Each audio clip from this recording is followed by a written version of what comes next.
पिछले क्लास में हम लोग प्रॉपर्टीज ऑफ अर्थमेटिक प्रोग्रेशन पढ़े थे। आज हम लोग कुछ क्वेश्चंस देखने वाले हैं। जैसे हमारा कह रहा है कि the number of terms common to two AP is 3, 7, 11 dot 407। ये पहला एपी है, ये आपका पहला एपी है 3, 7, 11 407 तक, और ये दूसरा एपी है 2, 9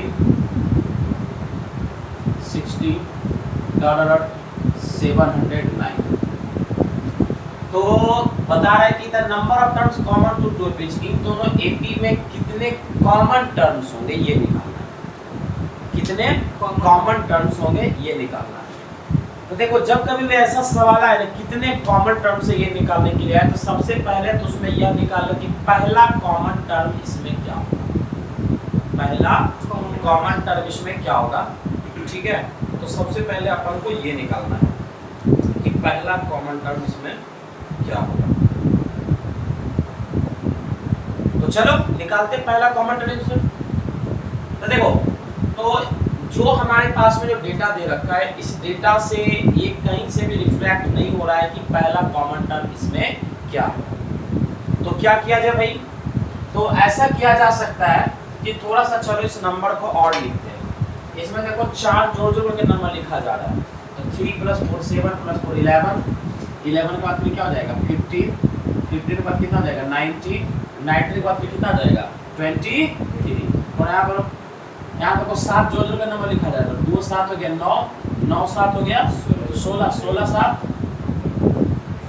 16 7 16 23। लो देख लो, पहला कॉमन टर्म इसका आ गया 23। ठीक है। अब देखो दूसरा कॉमन टर्म निकालना है। देखो याद रखना कि ये दोनों, देखो जो दोनों सीक्वेंस दे रखा है, ये दोनों ही सीक्वेंस किस में आपका एपी में। क्या भी रहा था नंबर टर्म 2 एपी, ये दोनों आपका एपी में है।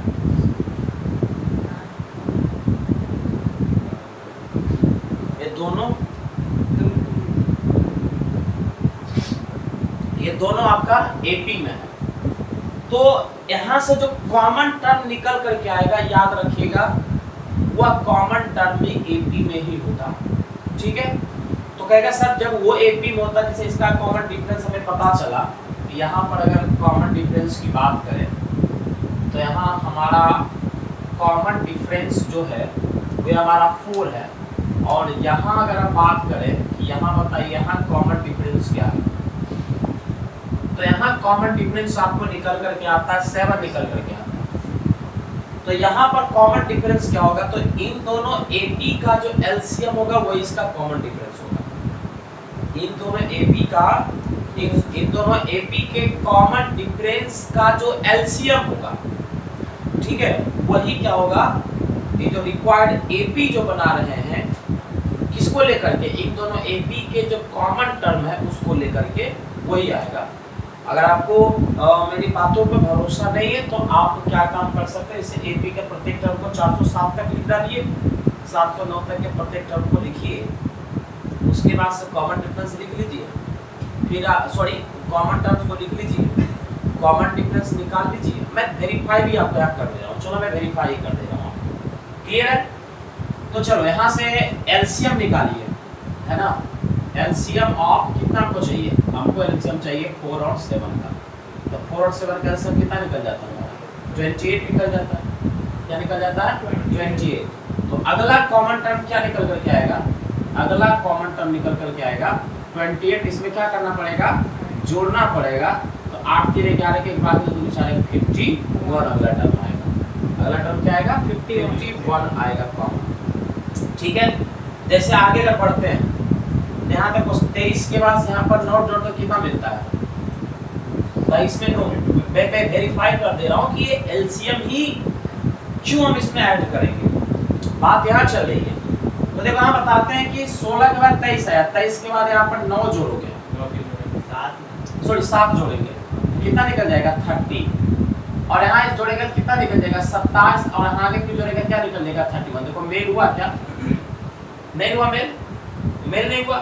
फिर 9 जोड़ेंगे तो जाएगा तुम्हारा कितना 39। और यहाँ 4 जोड़ेंगे, 7 जोड़ेंगे तो 37। और यहाँ 4 जोड़ेंगे तो जाएगा 35। यहाँ चलो, यहाँ अगेन 7 जोड़ो, कितना निकल जाएगा? 37 3 40 4 44 हो जाएगा। यहाँ जोड़ोगे तो 39, यहाँ जोड़ो 7, कितना निकल जाएगा? कितना निकल जाएगा? 51। और यहाँ देखो जोड़ते चलो, क्योंकि अभी बहुत बैक है, बढ़ाते चलो, तो 39 कितना हुआ? 43, फिर 47, फिर 51। अगला टर्म को कॉमन क्या मिला? 51। 23 में कितना जोड़ने से आया? 51, 28 जोड़ने से आया। और 28 क्या था? इन दोनों एपी के कॉमन डिफरेंस का एलसीएम था। ये कॉन्सेप्ट है सर, कई बार जेई के भी सवालों से हमें कॉन्सेप्ट सामने निकल करके आते हैं। समझ रहे कि समझ रहे? समझने के लिए समझे, कॉमन डिफरेंस कैसे निकालते हैं इस चीज को सीखिए। क्लियर है? जब कभी भी आपको ये पूछ दे, ऐसे दिया कि the number of terms common to इन दोनों एपी में कितने टर्म कॉमन है, तो नंबर ऑफ टर्म निकालना। नंबर ऑफ टर्म, तो जब तक हमें अगर first term of common difference, क्योंकि हमें एक फार्मूला हमारे पास में है dn = a + n - 1 * d, जिसमें n बताता है नंबर ऑफ टर्म, a बताता है फर्स्ट टर्म, d बताता है कॉमन डिफरेंस, tn बताता है kth टर्म, जिस टर्म की आप बात कर रहे हो। आप मुझे ये बताओ कि मुझे इस एपी में ये पता चल जाए, फर्स्ट टर्म पता चल जाए, कॉमन डिफरेंस पता चल जाए, लास्ट टर्म अगर पता चल जाए, तभी हम नंबर ऑफ टर्म को क्या कर सकते हैं? निकाल सकते हैं। तो हमारा जो सवाल था कि जब आपके पास में जब 2 एपी दे दे, तो सबसे पहला आपका ये प्रायोरिटी होना चाहिए कि आप ये ढूंढिए कि पहला कॉमन टर्म कौन सा है, उसे क्या निकाले आप? फर्स्ट टर्म निकालें। फिर हम बताएं कि कॉमन डिफरेंस लिखने के लिए क्या बताएं कि दोनों एपी के कॉमन डिफरेंस का एलसीएम ले लीजिए, तो एक कॉमन डिफरेंस आपको बता देगा। क्या करेगा? ये कॉमन डिफरेंस आपको बता देगा। समझ रहे? समझ रहे? तो कहने का हमारा यहाँ तात्पर्य हुआ कि सर उससे हमको कॉमन डिफरेंस की पता चल गया। अब होता है कि नंबर ऑफ टर्म्स कितने होंगे, तो जाहिर सी बात है भाई, इसका अब लास्ट टर्म कैसे निकालेंगे? देखो लास्ट टर्म इसका 407 है और इसका लास्ट टर्म 709 है, तो कॉमन क्या हो सकता है? हो सकता है कि 407 ही कॉमन हो जाए या 407 से छोटा, यही हो सकता है। मतलब आपका जो लास्ट टर्म जो होने वाला है, जो tn जो होने वाला है, वह लेस इक्वल टू क्या होने वाला? आपका 407 होने वाला है, ये होने वाला है ना। अच्छा tn क्या है बेटा? tn क्या है थोड़ा मुझे बताना।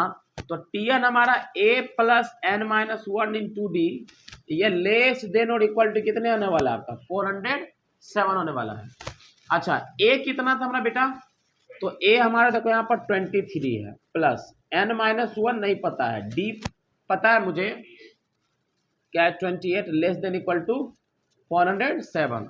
घटाओ इसको इधर, n - 1 इंटू 28 इसका कितना निकल? लेस देन इक्वल टू 407 - 23, 7 में 3 गया 4, 9 में 2 गया 7 और यहाँ बच गया 3, less than equal to n - 1 into 28, यहाँ सब निकालो। n - 1 equal to 374 divided by 28, कटेगा क्या? काट के देखो तो, लगाओ, एक मरते में 28, 29, 30, 9 बचा 94, कटने दो, चलो 14 दूनी 28 और यहां से लगाओ, 2 से लगाओ तो 18 दूनी 36, 7 दूनी 14, 8 7 15 1 16, नहीं कटेगा। तो n क्या हो जाएगा? Less than equal to 187/14 plus 1, n less than equal to 187 plus 14/14, n less than equal to 7 6 11 1 बाकी 1 8 1 9 10 के 0 बाकी 1 2 201/14। इसको डेसिमल में कन्वर्ट करो, तो डेसिमल में कन्वर्ट करने के बाद उसका जो कैरेक्टरिस्टिक्स पार्ट जो आता है, होता है ना, सॉरी लॉग में चले गए, वही होगा। क्यों भैया? क्योंकि नंबर ऑफ टर्म डेसिमल में तो हो नहीं सकता है, तो आपका आंसर यहाँ से करेक्ट आंसर क्या होगा? आपका निकल करके आ जाएगा। तो लेट मी चेक कि मैं जो बनाया हूँ,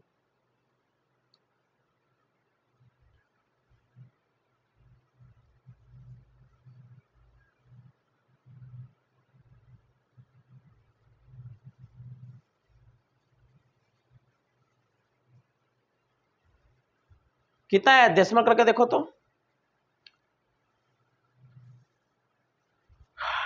चेक हो जाएगा। 14 पॉइंट समथिंग आ रहा है ना, सही आंसर 14 टर्म होगा इसमें।